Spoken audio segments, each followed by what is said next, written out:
Lesson number 7, one of my personal favorites. There are only 3 interview questions, and you, the person being interviewed, you need to know them. What are they?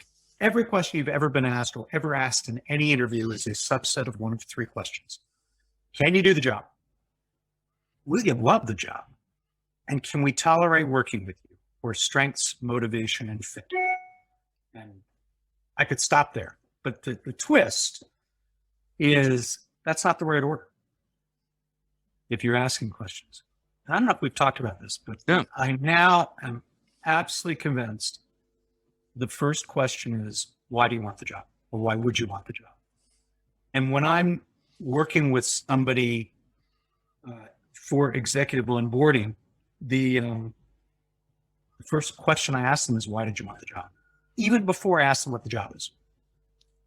Because the answer to any question biases the answer to the next question, or every question biases the next question.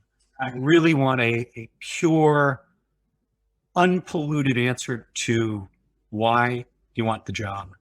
And within 6, maybe 7 words, I know what makes them happy.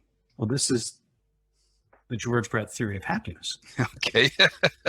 You should write this down. I know you're taking notes, right? Yes, I am. Yes, I am. Ready. I'm pinpoised. Happiness is good. Yeah. So it's actually 3 goods.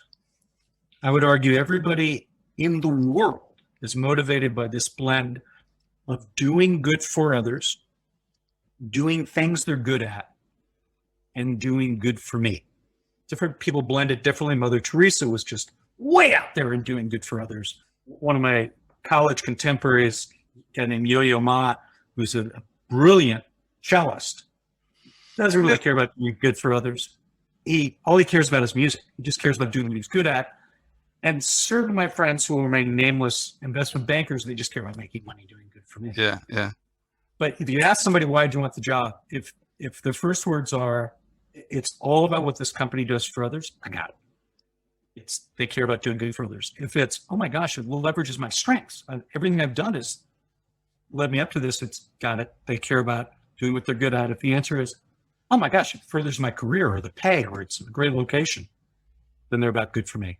Strengths, motivation, and fit. I'd argue if you're interviewing somebody, lead with motivation. And there are a lot of people that are bad interviewers and they don't actually know what question they're asking. So they'll say something, and if you turn it around and say, oh, glad you asked that. Here's the answer to that. It really, an example is this, which then answers the unasked question that they really care about. Which takes us to the 8th lesson. Since you know the 3 questions that you're going to be asked, even if it's unspoken, prepare answers to the only 3 questions that you're going to be asked from their perspective, not yours. Yeah. So the question, they're asking a question, you figure out that the question they're really asking is about strengths. It's not really about your strengths. The question isn't, what are your strengths? The question is, do you have the strengths we need in this position? If they're asking motivation, it's partly the way you phrased it. It's not what motivates you. It's, are you going to stay in this job? Are you going to love working for us? I don't care what you love. I don't care what you do on your weekends. I care that you're going to love working with us. And the fit question is it's not a general fit quality question. It's not, hey, you're a nice guy. What's important? Nobody cares about your values.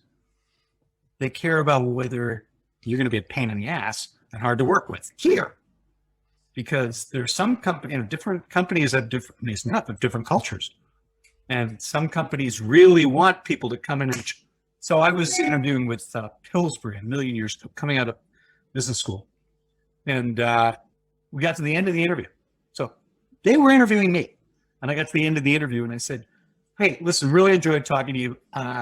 It really doesn't sound like I'm a good fit for your company. And they said, why? So will you describe this Midwestern, Minnesota nice, really pleasant place with a lot of nice people? I'm a hard-charging New Yorker. You guys are going to hate me. So they invited me for a second interview. I called the guy up. I said, were you in the same room I was in? He goes, I said, you don't want me. He goes, no, we're trying to evolve our culture. I said, great, let somebody else evolve the culture. Don't hate me. So it's, I fit in some places. Obviously, I fit in some hard charging companies. I would never fit in Pittsburgh. It does help to have a level of self-awareness as to where you belong and what you prefer. And that level of self-awareness is not always present in people. Not my problem.